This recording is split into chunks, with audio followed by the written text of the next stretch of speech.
Hello, my name is Benjamin, and this is my English poetry analysis project. I will be reading Robert Frost's After Apple Picking. I'm going to read the poem and then I'm going to summarize it after. I hope you enjoy. My long, two-pointed ladder's sticking through a tree, toward heaven still, and there's a barrel that it didn't fill. Beside it, and there may be two or three, apples I didn't pick upon some bough. But I am done with apple picking now. Essence of winter, sleep is on the night. The scent of apples, I am drowsing off. I cannot rub the strangeness from my sight. I got from looking through a pane of glass. I skimmed this morning from the drinking trough, and held against the world of hooray grass. It melted, and I let it fall and break, but I was well, upon my way to sleep before it fell, and I could tell what form my dreaming was about to take. Magnified apples appear and disappear, stem end and blossom end, and every fleck of russet showing clear. My instep arch not only knees the ache, it keeps the pressure of a ladder round. I feel the ladder sway as the bows bend, and I keep hearing from the cellar bin the rumbling sound of load on load of apples coming in. For I have had too much of apple picking. I am overtired of the great harvest I myself desired. There were 10,000 fruit to touch, cherish in hand, lift down, and not let fall, for all that struck the earth, no matter if bruised or spiked with stubble, went surely to the cider apple heap, as of no worth.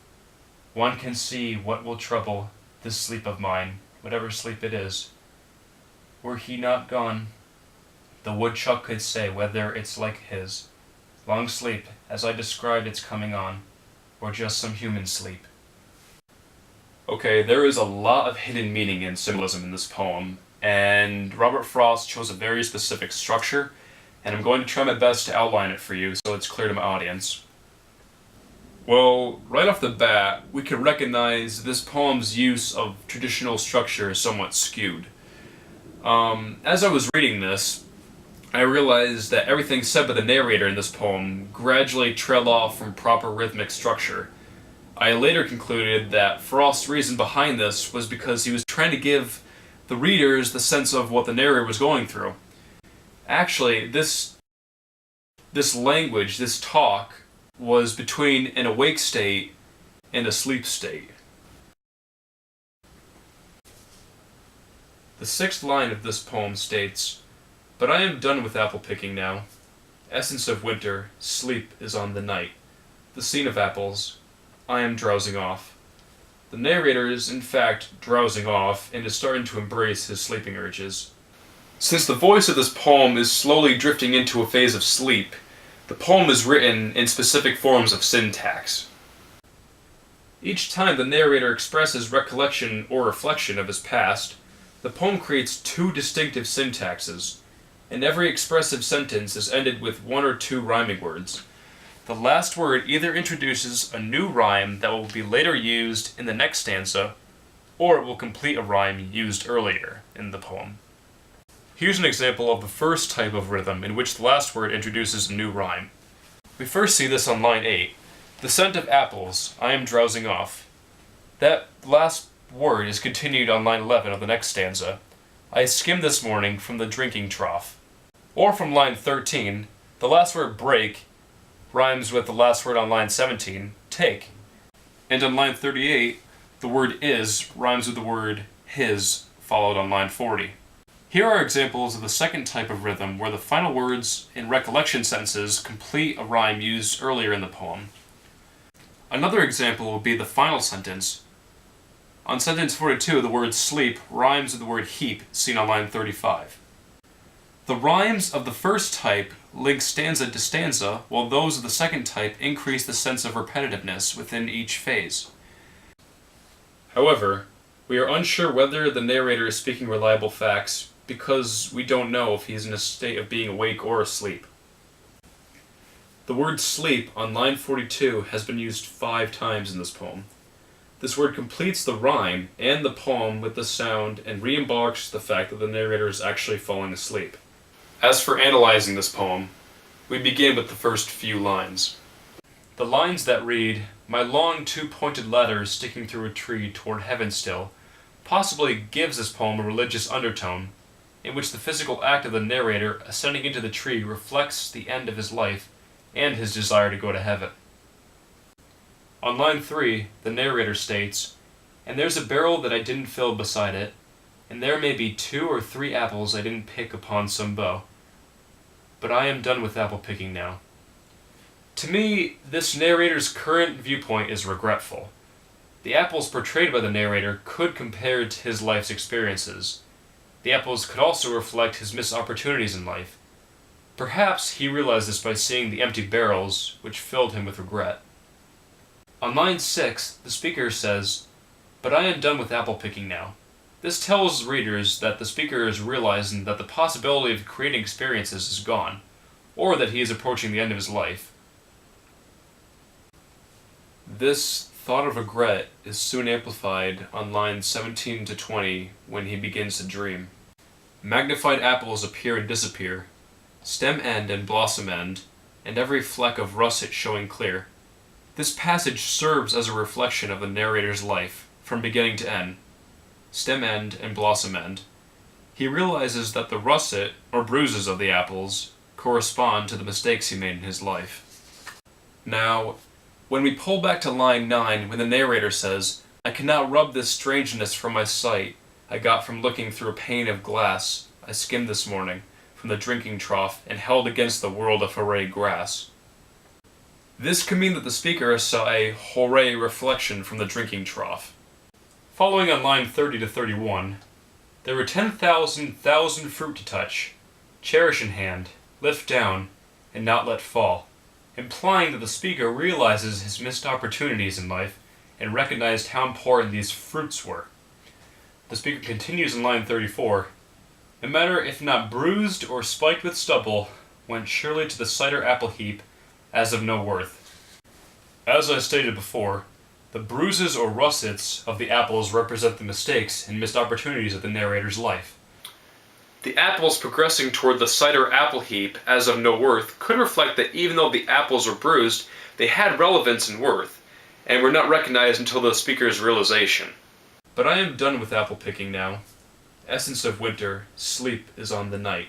This represents the speaker's end of his life, especially when reflected by the words winter, sleep, and night. This passage represents death, but the speaker is hopeful when he expects his ascent to be toward heaven. And finally, the poem ends with the speaker saying, "One can see what will trouble this sleep of mine, whatever sleep it is. The woodchuck could say whether it's like his long sleep, as I described, is coming on, or just some human sleep." The narrator does not say when this poem takes place, but we assume that winter is approaching, when we were told that the grass is hoary and the surface of the water in the trough is frozen. Not to mention that there's an essence of winter, which was described earlier in the poem.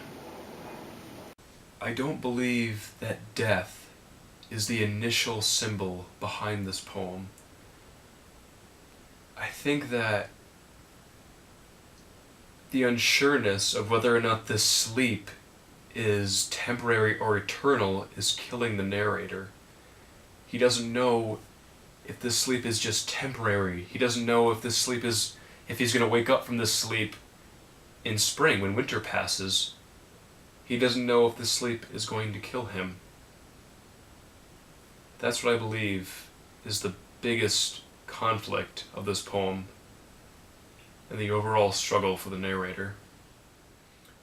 And on that note, I feel that Frost geared this poem toward people of older age and to make it serve as an awareness for them, so that they may not miss opportunities in their life, so they may not get older or reach an older age and think back to their younger years in regret of the decisions that they've made. That's what I think Frost is trying to have his audience take away from this poem. I feel that the title of this poem, After Apple Picking, fairly relates to this story. In some ways, it's just a very simple concept, picking apples. But this poem has a much deeper meaning. As I stated before, this poem's structure is not like a typical kind of poetic structure. It's very different and skewed in a sense. Mainly because this reader is going through some kind of sleepy stage. Either he's drowsy, but he's still awake, and there might even be a chance that he was asleep this whole time. Or perhaps this narrator was nearing the end of his life, and that's why the poem is off, and the technique is altered and different, because he's affected. We follow him through the structure of the poem. We can get a sense of what he's going through from the structure. And fortunately, Frost did not fully outline the condition of the narrator, so that leaves room for a lot of interpretation for what this guy was going through. Now, I can't say that I can relate to this poem, only because I'm 19 years old, and the guy in this poem was nearing the end of his life. And my experiences don't really go past 14 years ago. So, I mean, I have dealt with many hardships and struggles in my life, but not to the point where I have to I can look back and regret on a whole series of events. But maybe someday I'll read this again and I'll like it and I'll compare to it. I do like this poem, but I don't believe that this poem was written for an audience of my age.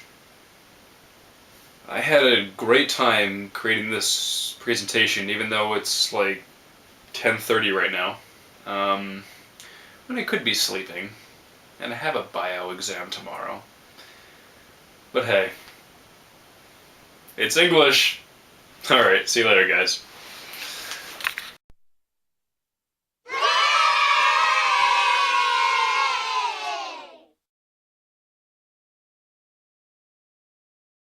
Hello, my name is Benjamin, and this is my English poetry assignment. Wow, why can't I just do this?